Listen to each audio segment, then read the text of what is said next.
Chetak helicopter, an emblem of reliability and versatility, has been an integral part of the Indian Army's aviation fleet for decades. Developed by the French company Sud Aviation and manufactured in India under license by Hindustan Aeronautics Limited, the Chetak has served the Indian military for about 6 decades.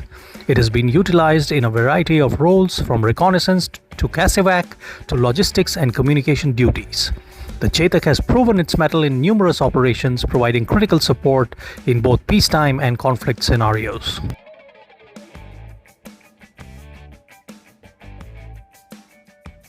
So the unboxing video was done a couple of weeks back, and I will leave a link to that in the description below should you want to watch the unboxing before you continue with this video. So I began the construction with the building of the instrument panel, and that is these two parts which have no locator pins inside them, but they align together nicely, and just with a drop of glue I was able to fix the control panel together. Right, I then started working on the main cockpit floor and the seats and everything else like that, and this constitutes nearly 50% of the overall build. So here you can see me doing a little bit of a cleanup on the cockpit floor, and you can see those small holes. These are built into the cockpit floor already, although I had to widen them a little more so that the parts like the control column and the seats could fit in as expected in the instructions. And basically here you can see me assembling the legs of the seats, so to say, and the seats have aligned nicely. Now if you're working for the first time with this kit, you'll be surprised that the third seat actually faces in the opposite direction of the pilot and co-pilot seat, and that's exactly how the seats are in the Chetak helicopter.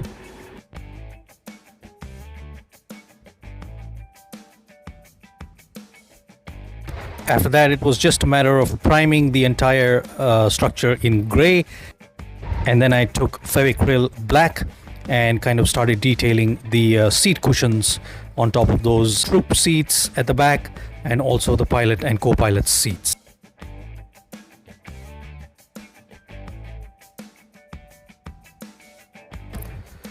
Alright, so in one of the online pictures of the Indian Air Force Chetak helicopter, I saw this little contraption of a kind of table that is there on the side of the co-pilot seat.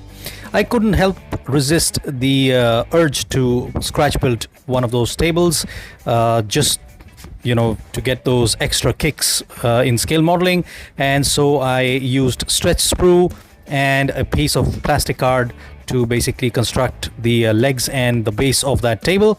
I don't know what that table is, why it should be there inside the Chetak's cockpit. If anybody knows why it's there and what purpose it serves, let me know, but I call it the Daru and Chakne ki table, which means a table for drinks and snacks inside the cockpit, but you know what's going to happen if such a table is there. This was followed up by the application of the single decal inside the cockpit, which is the instrument panel decal, and of course it aligns and fits nicely over the control panel. Right, and then finally I put in the Daru and Chakne ki table, or the drinks and snacks table, inside the cockpit, and that completed the overall assembly of the cockpit. I then took a new set of paints, and this is camel red or crimson paint, and I just painted up the table in that red color.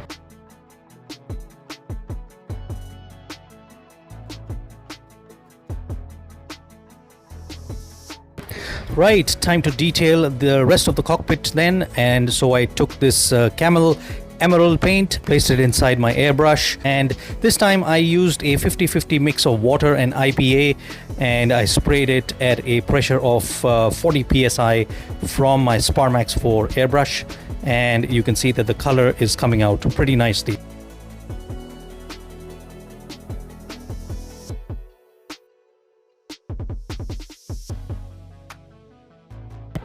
Right, time to join the fuselage halves then, which is almost the remaining 50% of the rest of the build, and you can see that there's a little gap that the two upper halves of the fuselage have in them. Now, it's not mentioned in the instructions, but you will need that gap in order to be able to fit the glass, and that difference in the alignment will come in handy later on. As you can see here, it'll help you to properly adjust the rear bulkhead, and so that dry test fitting kind of helps to adjust the rear bulkhead. So once that is done, I attached the rear bulkhead on the cockpit floor and then adjusted the cockpit floor with the rest of the rear part of the fuselage. Right, time to assemble the very, very noisy engine of the Chetak, and this comes basically in 7 parts. So 2 of them are the major halves of the engines, and then you've got these filters on the sides, and then a very, very fiddly 3 more parts, which is actually the rotor pin assembly, as you can see here.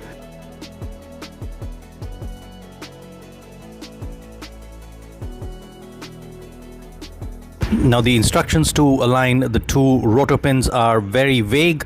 You won't be able to figure out what exactly they want through the instructions, but then these pins basically align opposite to each other right on top of the rotating pin. These actually help you to will help you to rotate the rotor in the end, but that's a story that you will know about shortly.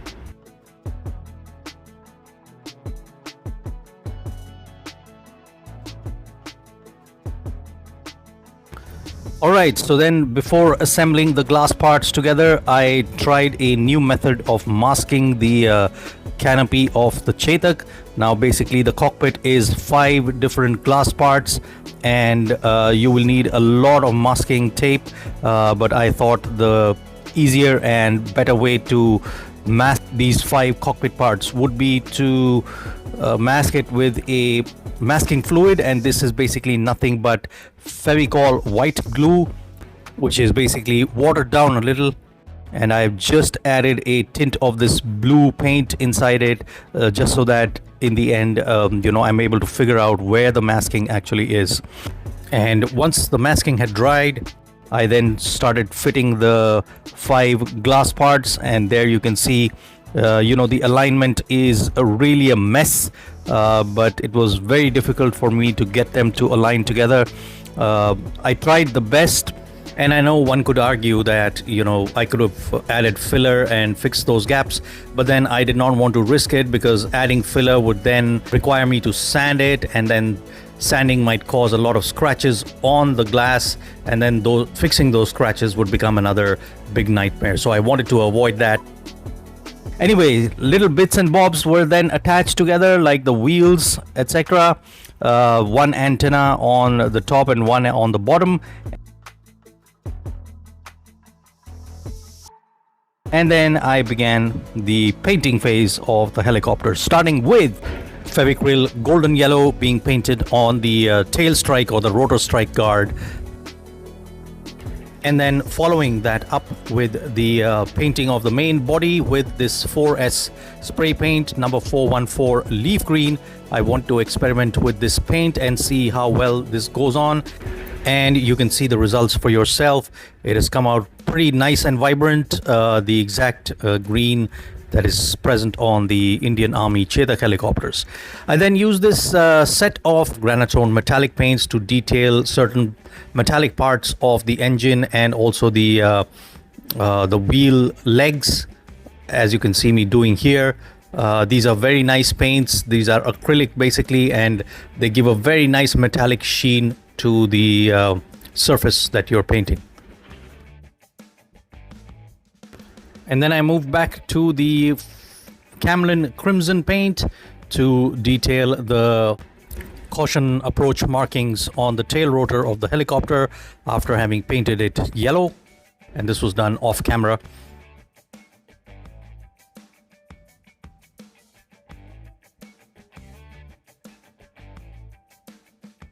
And then I detailed this top anti-collision light with the same camel crimson.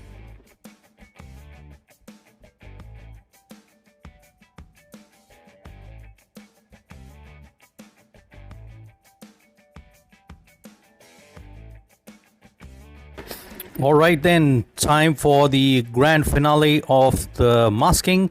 And here you can see me pulling off all that Fevicol based mask off the glass attachments on the front of the helicopter. And you can see that it's worked out, I would say 90% to my satisfaction. Of course, there were a few leaks here and there which I had to clear up with a sharpened toothpick. And finally, last but not the least, time for the decals and markings on the helicopter, and these were printed at home. So here you can see me applying those decals and the markings on the helicopter. And with that, the Chetak helicopter build was complete.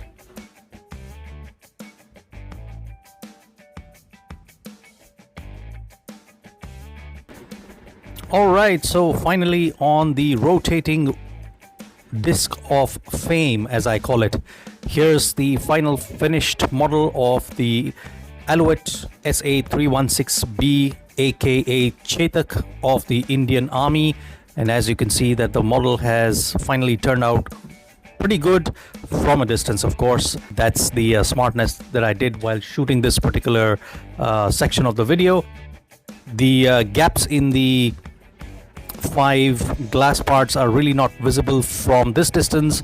My 2 cents with this kit would be that it is definitely a good model for beginner and advanced modelers both. If you ignore the misalignment of the 5 glass parts, you can definitely turn it out into a great looking model, and you'll be happy with the final result. It's a very old molding, and those kind of issues can be expected from such a mold, but overall in the end it's an enjoyable build. So thank you if you've stuck along for so long. Please click the thumbs up if you liked the video, and do consider subscribing if this is the first time you're visiting this channel. Swing Wing Sing signing off. Bye bye, take care.